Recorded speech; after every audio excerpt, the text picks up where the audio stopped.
Hello again, everybody. Today's second review is going to be of a movie from way back in 2007 called Hot Rod, which is actually, funny story, one of the ones I picked for my English class because we actually did like a film studies portion type thing where we like wrote essays and stuff on movies and so on and so forth. So that was pretty cool.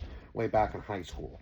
Now I can't remember what grade it was exactly, but yeah, I just remember like this movie being just absolutely hilarious, like just the comedic genius behind it.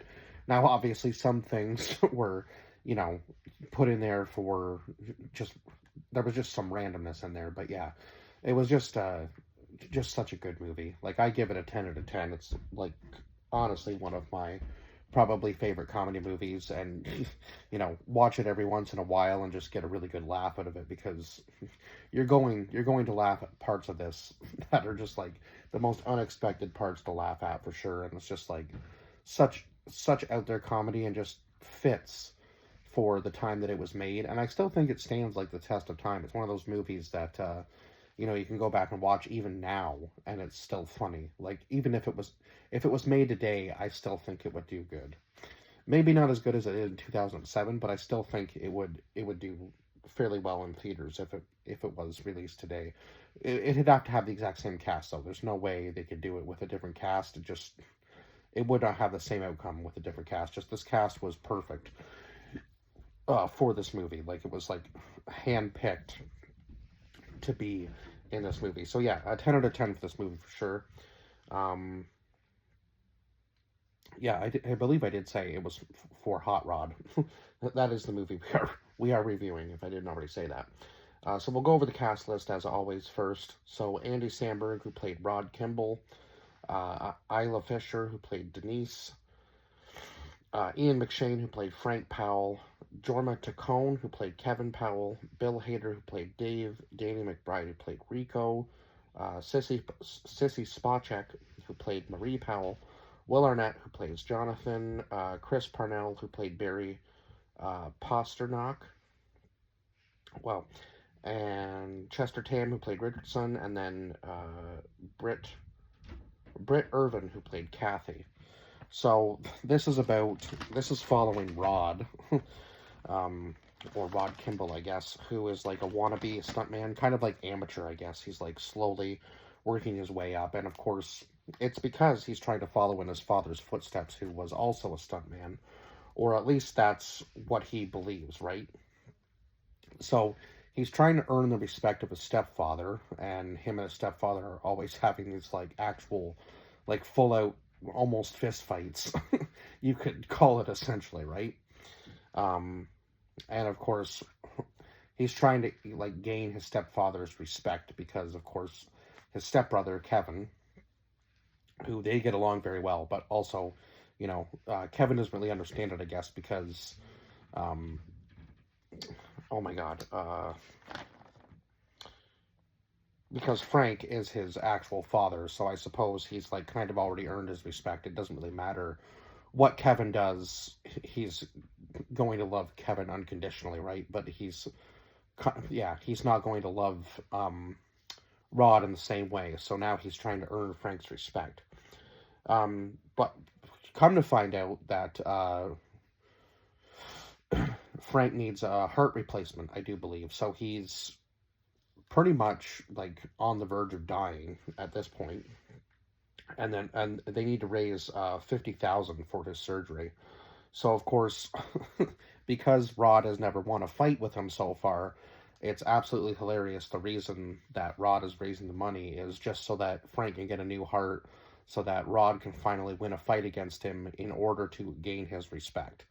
So of course, Rod, uh, Rod can't handle the serious situations, that's for sure. Like he always starts crying when things get a little too hard for him, and yeah, they told Kevin, that his father's not doing well, but it seemed to be harder on Rod than it was for Kevin, which is kind of funny because you would think the biological son would have a harder time knowing that his father was dying than the actual stepson, but that's not the way it went in this movie, which I think kind of just adds to the comedic thing because you know, Rod's not necessarily sad that he's passing away. He's more sad that Frank's passing away before he can beat him up.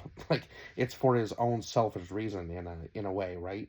So that's what adds to the comedic flair, I guess, in this movie, you could call it.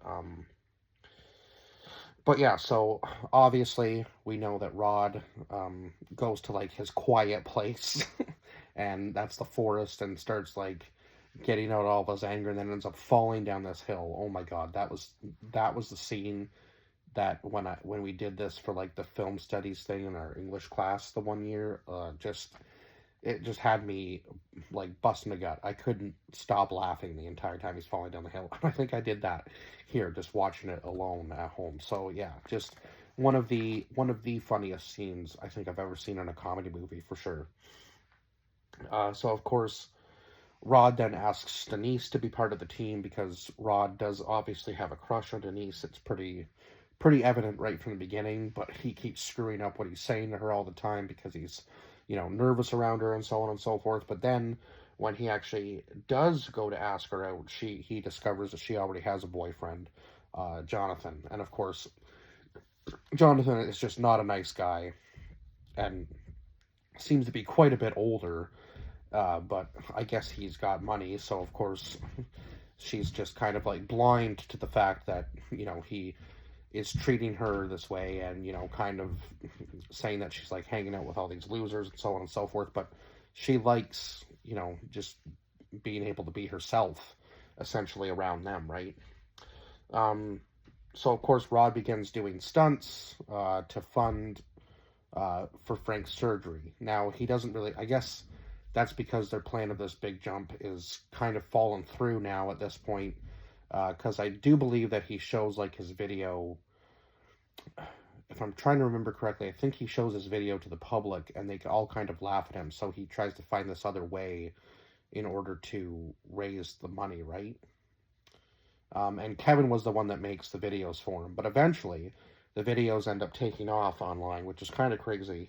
So he has like a full like turnaround after doing all the stunts, and unfortunately one of the stunts obviously goes awry, and he ends up having to give all the money to the cops and loses all the money that he's already funded, which would suck because he put in a lot of hard work for that money. Um, even though, you know, uh, even though he does end up kind of doing that whole 180, he could have ended up raising like 100,000 for Frank, which would have been pretty incredible, right? Um, so yeah, I guess he does. I guess he does do the funding, and then he shows a stunt video to the public, and they all laugh at him. So yeah, that's kind of a weird scenario for him because yeah, I guess that was after he was trying to like prove that he could, you know, put himself in that situation, like the whole Evel Knievel kind of situation where he's going to jump 15 buses, which is one more than Evel Knievel did. Now, I'm not sure if that's true because I do believe that it was, don't quote me on this, but I do believe Evel Knievel jumped 17 buses. I could be wrong, or maybe that was Pastrana that did that one, was the 17 buses. I'm trying to remember which one did that. It might have been Pastrana that did 17 buses, which is crazy to think about on a motorcycle. um, just a wild stunt to do, regardless of how many buses it is, 5, 10. Yeah, just crazy. It's such a crazy stunt.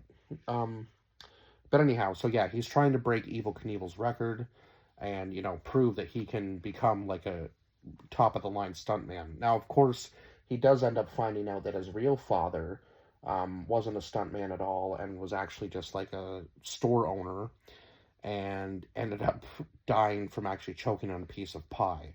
So I guess Rod kind of thinks that his whole life is a lie at that point, so he decides that he's going to give up stunts.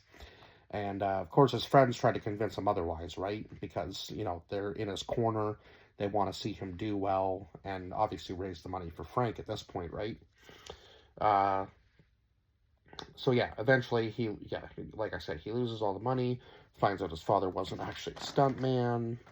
Now he did hand out, you know, flyers all around town, and that was one of the funny scenes too, with the one guy Richardson, like just throwing the flyers everywhere and doing his weird dance and all that kind of stuff. So eventually, when Kevin puts up the videos online, they start circulating and they start actually doing well with the views.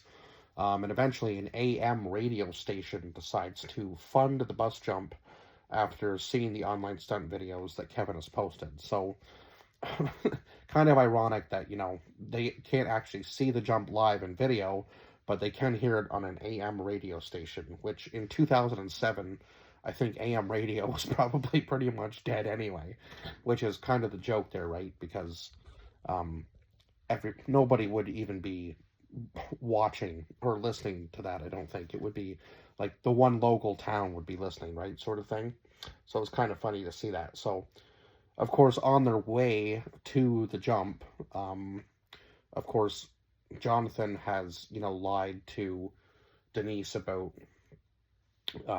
Rod calling her and so on and so, like, Rod calling her saying that it was a wrong number, so that she ends up hearing it on the AM radio station that Rod's doing the jump, and she ends up leaving Jonathan. And that was another good scene there too, where Jonathan's like, "Wait, come back, babe," and then he's just yelling into the, like, open nothingness. She's already gone, and he's still like calling her to come back, sort of thing. So yeah, again, like the little bits of comedy that, like, it's a comedy movie, but they like added extra into it to make it even funnier. Some of those scenes that were supposed to be like serious almost seemed serious until, they added like the extra bit of, like, they overdid the comedy, but it's stupid, but it's funny at the same time. It's very hard to explain unless I guess you watch the movie, but yeah, it will make you laugh because it's just like this so ridiculously outrageous that it's just funny. So Rod does do the jump. He clears all the buses and ends up not doing it quite the way he probably planned, but he does clear all the buses. He does crash in the process, unfortunately, and hurts himself, but he does walk out of there and raises all the money for Frank and gets to fight Frank at the end with his new heart and beats Frank in a fight finally.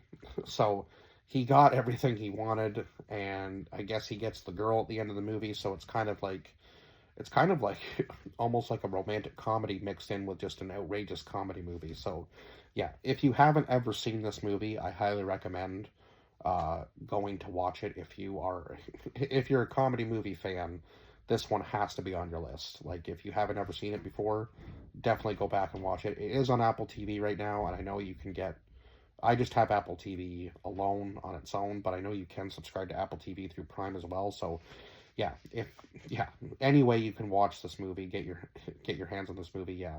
Even if you have it on, like, in your Blu-ray collection or DVD or whatever, and you haven't watched it yet, it's just sitting on the shelf, pick it up and watch it, because I highly recommend. Yeah, you will not be you won't be sad that it's not like a way. Yeah, you'll be happy that you watched it, is what I'm trying to say here. Oh my god, I guess I'm getting a little tired because it's the afternoon and I need to go to bed before work. But yeah, anyway, yeah, definitely one of my top comedy movies for sure. 10 out of 10 if I didn't already say that. And I guess I think I've said everything I can. Oh yeah, the one scene when they're going to the jump and they're singing the song or whatever, and then all the riots break out. Like, that's what I mean. Like, it's just so, like, the big comedy moments in this movie are just so out of left field. You won't see them coming. But yeah, for sure, give it a watch. My descriptions of everything don't even do the comedy bits in this movie justice, and I'm sure there's some that I'm missing probably, and some that I don't even notice even after watching this movie. I don't know how many times. So yeah, I guess that's it. I'm kind of rambling now, so I will let you guys go, and I will see you guys in the next review. Bye bye for now.